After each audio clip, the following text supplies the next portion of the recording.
Hello, Cancer. Welcome to the Plaid Sheep Oracle. Cancer. Oh, these readings. What started with Aries and is now continuing, this sense of both simple and complex, that there's a kind of principle basic message, and then a lot of detail and nuance underneath.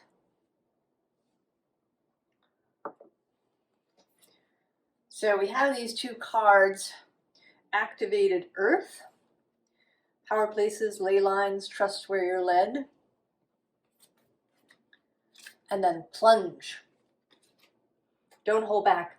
It's time. Go for it. Dive in. And I have the sense that this activation here is this pool, right? That you would come through this portal and see that this energy here is this pool, and that it's an energetic pool.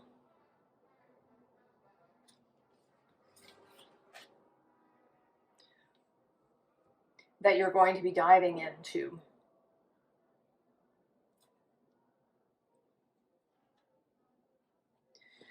So we start here with Justice, and not really as herself,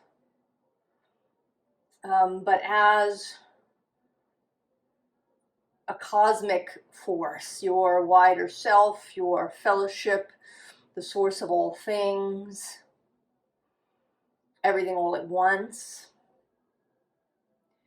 And she has sent a message, or possibly a series of messages. The Ace of Fire is below her. And then below that is Love, which is part here. Now at the bottom of this deck, we have at the very bottom this Four of Fire. And I think this is you. That you have found yourself in a really good place. You're feeling better. You're feeling better than perhaps you have in a long time. You're feeling lighter. This card of just, right, she's just here playing her flute, sitting in the light. She's calm, perhaps joyful.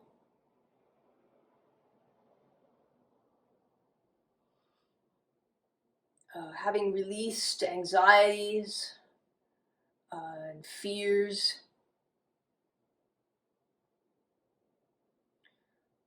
And so because you are here, this energy has taken notice. Right, here you are off in the woods somewhere, maybe at the edge of the woods, playing your flute, and this energy has perked up. Cancer is ready. And so the message has been dispatched. And the key here is to keep a wide awareness, because it may come in many different forms. We have first here with this transformation card, it may come right as fire, as inspiration perhaps, coming out of nowhere. A new idea that has never occurred before. It might come through Earth, which might mean an actual person, or something happening in your body, or an offer of a job or a project, or learning something new physically, gaining a new skill.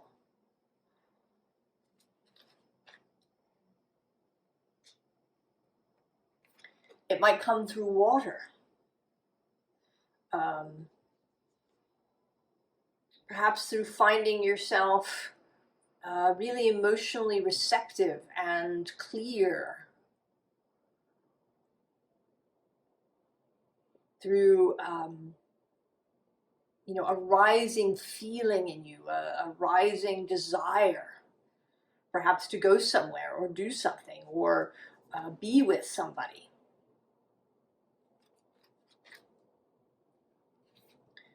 And then, of course, air. With this 8 of air, right? It could come, emails, messages, something you read, something you see, something you hear. Music may start to have messages for you.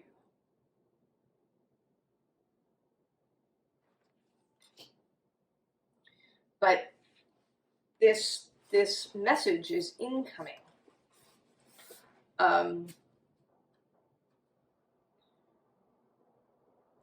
I wasn't sure when I would read this, but I think I'll do it now. It's from my year with Rilke, from Uncollected Poems called Birdsong.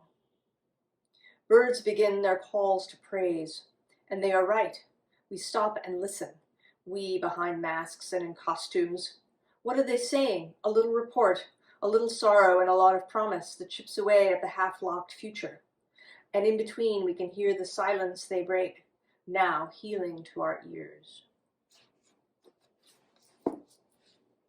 So some message that chips away at the half-locked future.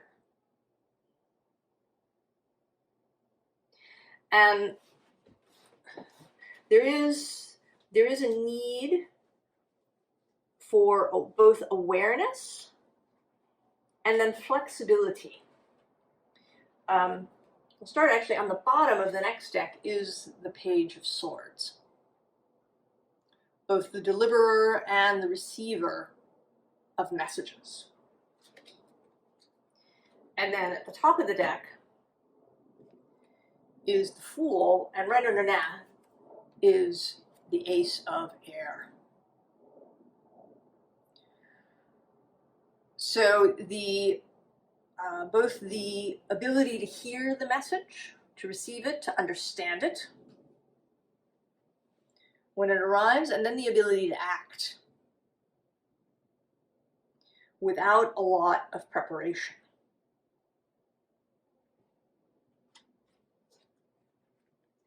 This is not kind of a gradual process, really. When this message arrives, you will feel called, with the Fool, to act immediately, to plunge.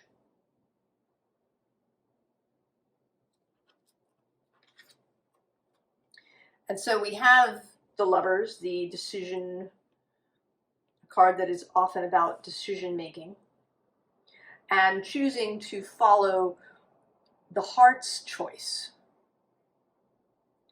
rather than, I actually don't want to say the brain's choice, because I've recently been reading this book that has a premise about the left and the right hemispheres of the brain. And it's not the sort of usual left logic, right art kind of thing. It's much more complex and deeper than that. But, so I want to say the calculating part rather than the heart. The analytical, take something to pieces part. I don't know if you had the experience of, in some English class somewhere in high school or college, of analyzing a poem.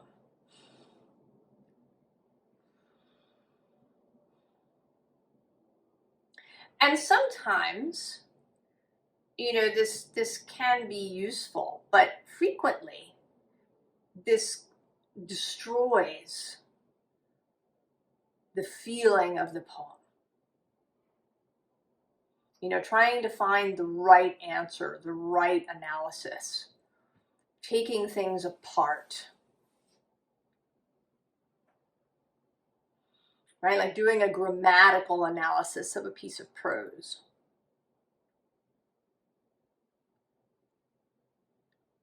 Rather than how that passage or poem feels to you. Right? That's the heart's perspective. And with this particular Hierophant, where the papal seal is being broken open, there may be a need to do things in ways that you haven't done before and that might seem like a problem to other people. You may have to break some rules to do it. Now, I don't, for 1 second here, suggest that you break actual laws, you know, unless we're talking about jaywalking. But that, right, those rules, the rules of society, many of them unspoken. This is just the way we do things. Right? Etiquette, protocol.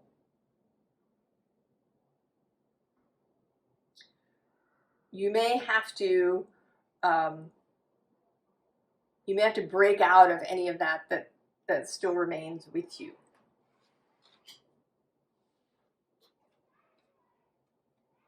And then we have the Knight of Cups. So riding forth with your heart in hand, visible, vulnerable, enthusiastic, unhesitating.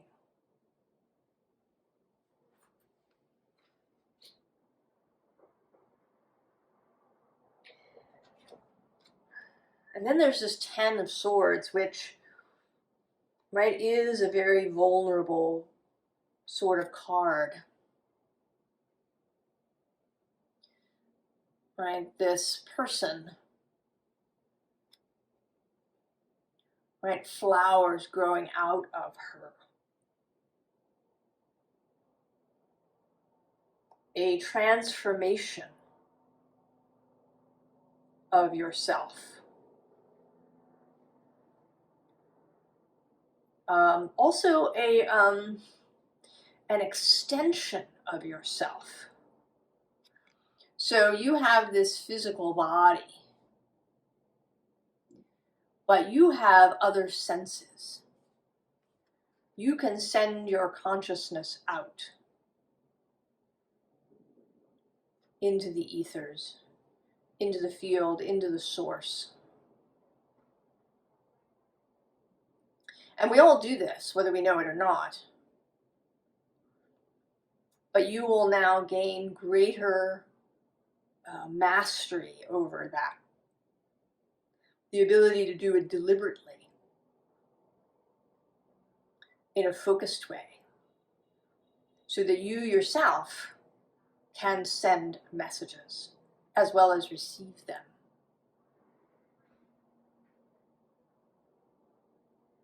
Extending yourself into the field. Becoming more deliberate, conscious about this whole message process.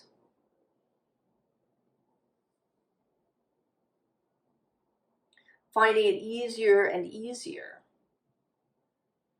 to be led, to know where to go.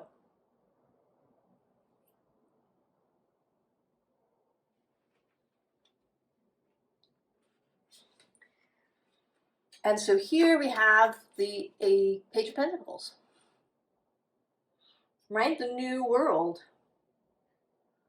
the new learning experience. The Page of Pentacles is the student. And at the bottom of the deck is the Three of Wands. This sentry, not in a military way, but in a, just the receiver of messages. And one of the things about the right-left brain that seems to be true is that it's the right side that receives messages. That's where the messages that we receive go.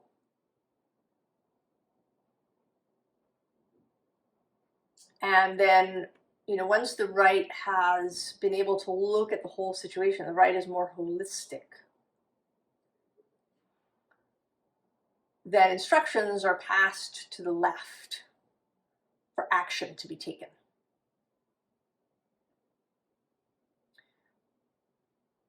And I think that one of the issues that we have societally and in our lives now is that we've kind of stopped listening to the right.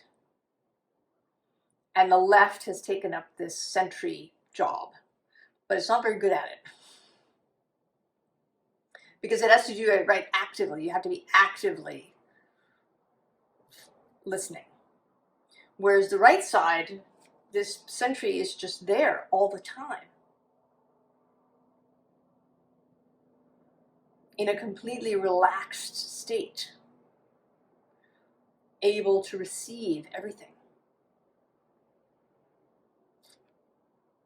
And you are finding yourself much more able to be in this, to allow your inner receiver to do its best work.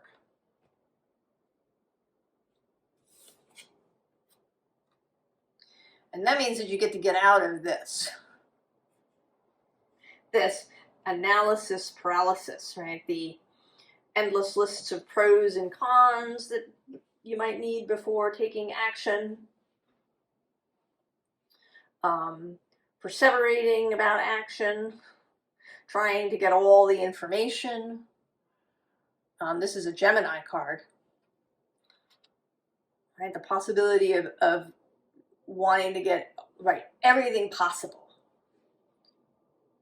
before moving. And of course that is paralyzing. And this idea of having to carry all the weight, of having to figure it all out, of, everything landing on your shoulders. The source of all things is there. Your fellowship is there. Also, other people are there. And now that you have this ability to listen and understand and be clear on what is arriving, now that you've extended your consciousness out, then you can arrive at this Emperor energy in its most exalted form.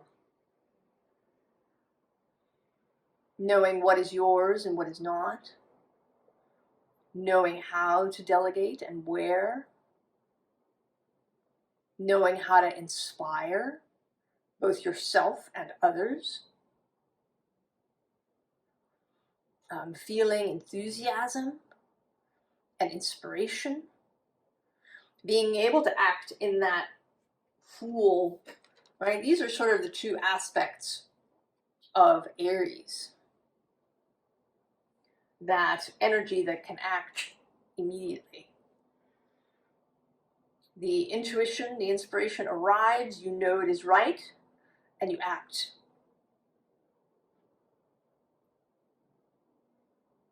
And we are, at the time that I'm doing this reading and posting it, there is an Aries full moon coming up.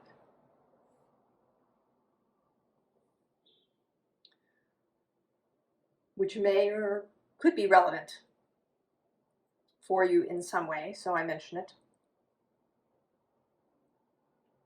The moon is your planet,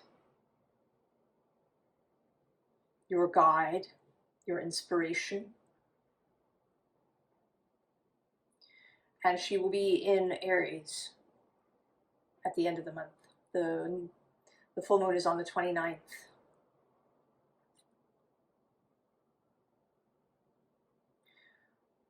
I think for everybody, or pretty close. Maybe if you're in Hawaii, it's just late on the 28th. But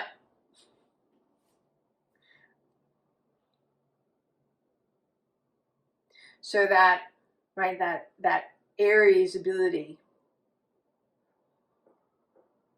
to know and to act. And then we get another page, the Page of Cups. And this is all about delight. Right? You get so good at receiving guidance, at having understanding, at having the ability to act. And what you get out of that, or what arrives for you, is delight. Like finding the world renewed. Seeing things in a way that you have never seen them before.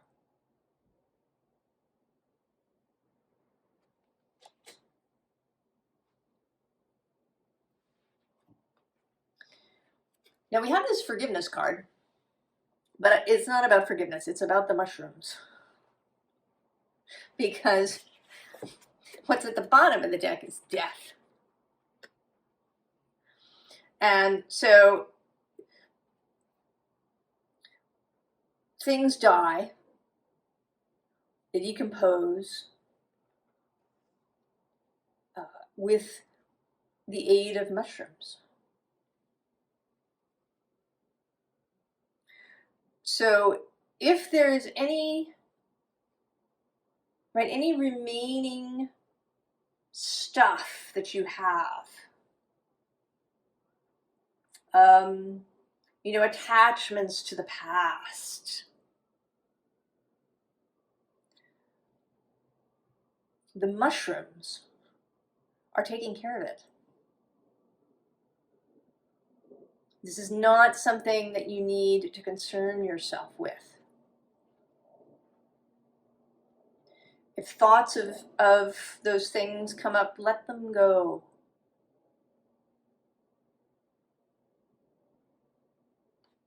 And you may find this freedom, because that's really what this opens up for you,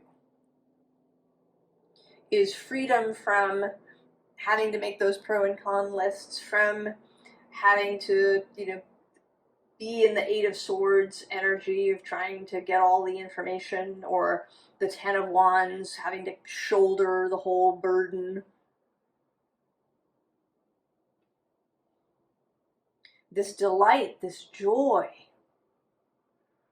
this may, with the novice here, be a completely new feeling for you. And I say to you, enjoy it. Enjoy this new feeling. Enjoy learning about yourself as a free person.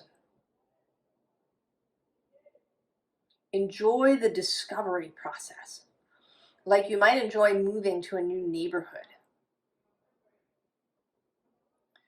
Initially, right, it's fun. You get to go and check out all the new corners, find the new store, look at the buildings that you've never seen before.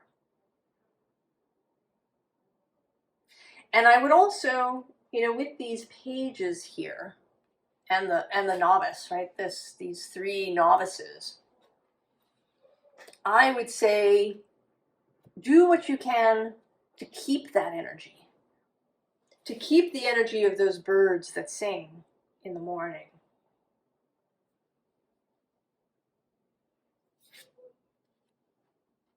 Right, with the hawk, keep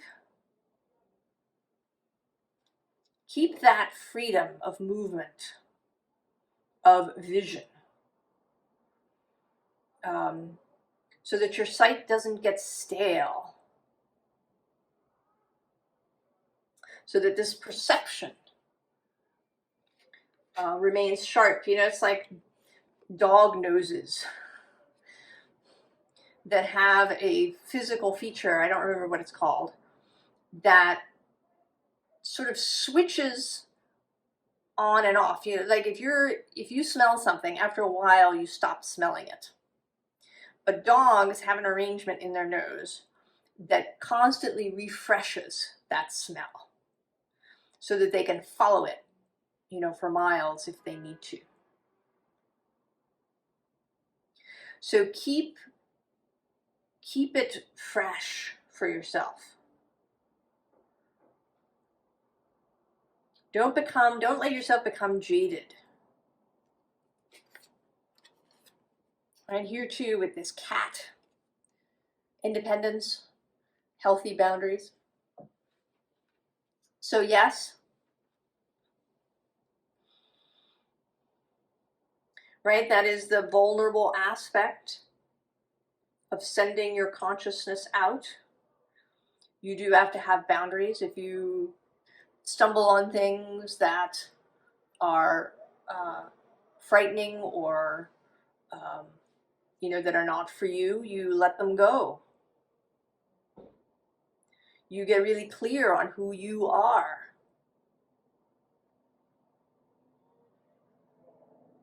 You remind yourself, you come back into your own stillness, into your own self.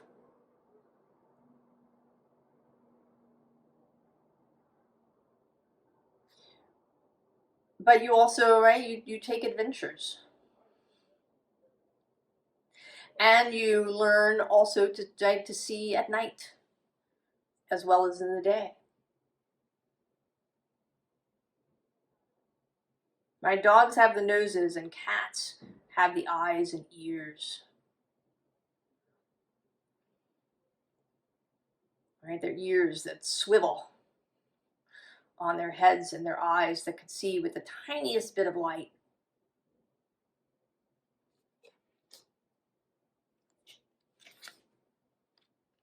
And yes, so protection. Protection is found in your own integrity, knowing who you are, what you believe, what your principles and values and rules for yourself are. So that when you come up against something that doesn't mix with that, with who you are, you will know it. And you won't even get involved with it. Knowing your own self, your own power, your own stability. That is protection. So, advice.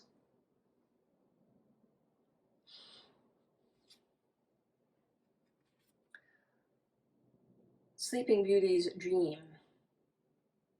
Know that you can leave this space at any time. You are not enchanted. Not anymore.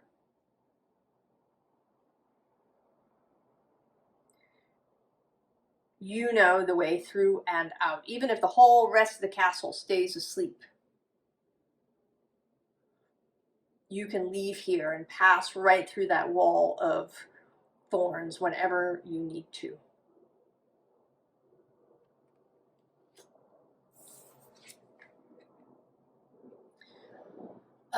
Do do the physical things. Do the things that nourish you. Maybe it is gardening. Maybe it's some other physical craft.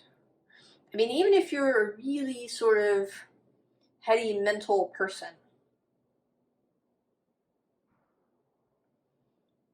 it will do you enormous good to have some physical thing that you do. You know, whether it's cooking food or gardening or knitting or working with clay or working with wood or weaving. Something that uses your hands and your body.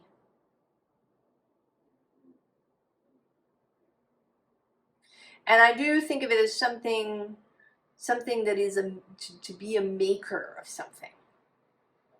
So certainly if you have a practice like yoga or qigong, or you like to go running or whatever it is, all of that, great.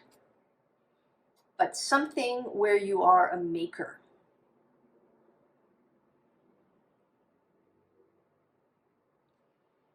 That is, right, that is grounding, that is where you create something.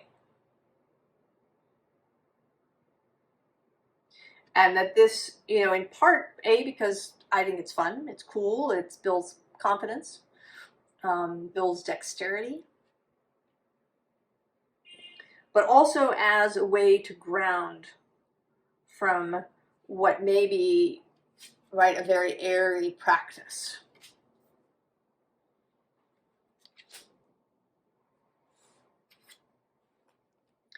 And then take care of that mind. Take care of that messenger aspect of yourself, of your sentry.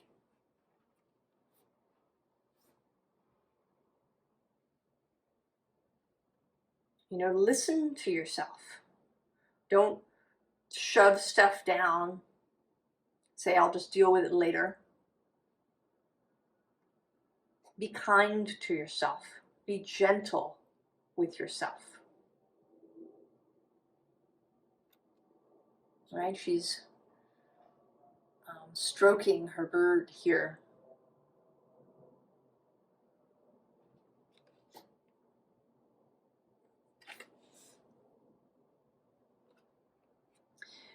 And should you find yourself feeling stranded at any point,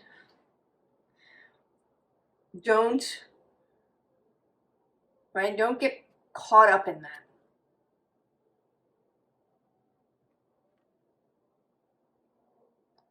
Right? This stranded card is actually a little bit like the Eight of Swords, because this anchor is technically not attached to anything.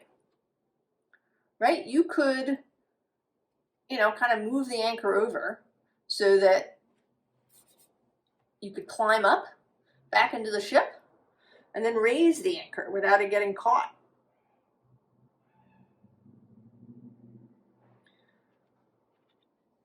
So it's okay. This is all right. All of this advice stuff is mostly about caring for yourself. Because then we have this red garden.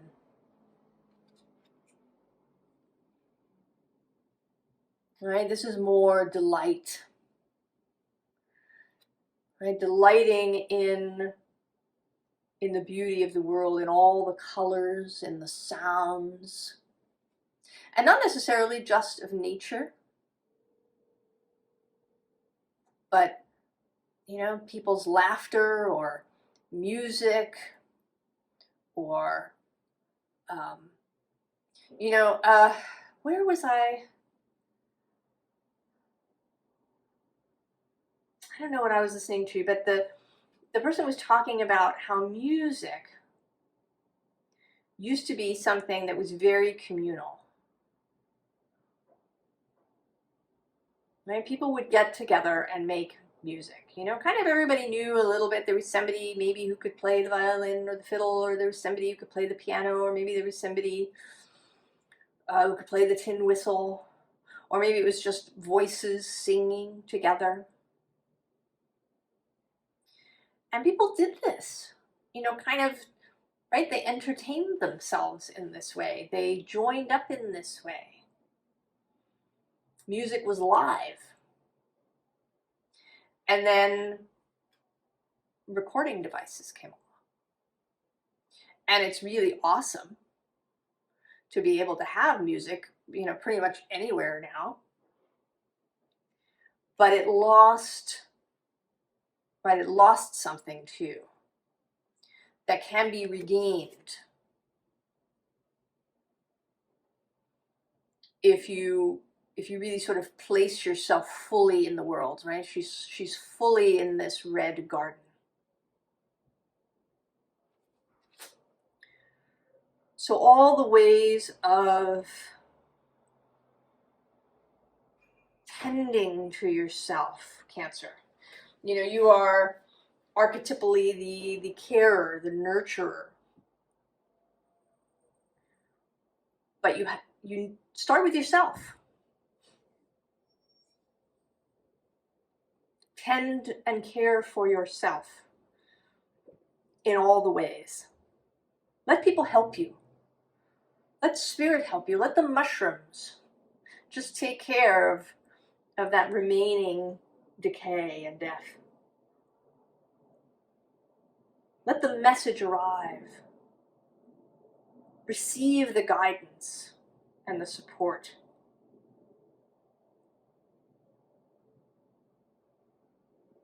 Be open and also able to care for yourself so that you don't get, you know, stretched out or lost. You have all the skills, Cancer. All that's needed is the willingness to act when the message arrives. And I think, again, this is probably, I mean, there may be one sort of significant message that's incoming, perhaps with the Aries full moon. But this is, you know, also going into the future, because there will be more messages, more information, and you may be sending messages as well to others. So I wish you all the very, very best, Cancer. And I hope you have an adventure when the message arrives. I will see you next time. So long, Cancer.